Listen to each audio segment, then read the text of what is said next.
আসসালামু আলাইকুম এভরিওয়ান, সবাই কেমন আছেন? তো আজকে সকাল থেকে শুরু করছি ব্লগটা।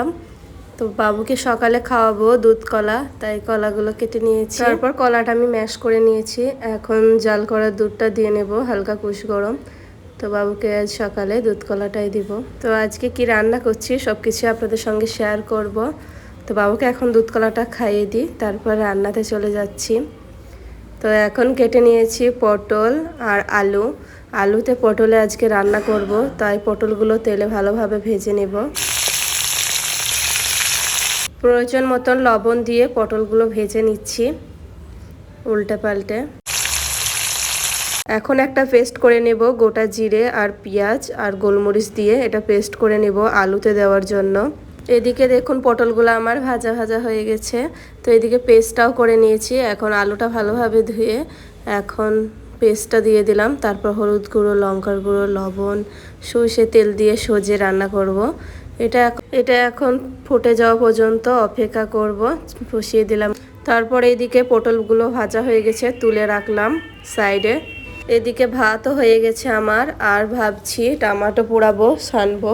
তো তাই 3টে টমেটো এখন পুড়িয়ে নেব একটা একটা করে। আর এইদিকে দেখুন আমি সেনিটা খুলতেই দেখছি একদম ফুটে উঠেছে ঝোলটা। তাই এই সময় আমি পটল ভাজাগুলো দিয়ে দিলাম আলুতে। তো খুব সুন্দর লাগে পটলে আলুতে এই রেসিপিটা, আপনারা চাইলে বানাতে পারেন বাড়িতে। তো এখন আমি আদা রসুনও পেস্ট করে নিচ্ছি। বাবুর পাপা আবার মুরগির মাংস দিয়ে গেল, সেটাই রান্না করব।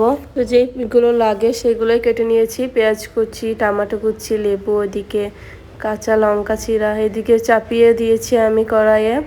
পেঁয়াজগুলো ভালোভাবে ভেজে নিচ্ছি, টমেটোগুলো ভেজে নিলাম। তো চিকেন কষা তো আর কি দেখাবো, সবাই আমরা জানি। এদিকে টমেটো সানার জন্য শুকনো লঙ্কাগুলো পুড়িয়ে নিয়েছি, আর একটু বেরেস্তা করে পেঁয়াজও আমি করে নিয়েছি, সেটাই এখন সেনে নিলাম। আর লাস্টে কাগজিরেবো দিলাম, দারুণ টেস্টি হবে। তো চিকেনটা একটু দেরি হচ্ছিল বলে বাবুকে ডিম একটা করে দিলাম আর আলুতে পটল।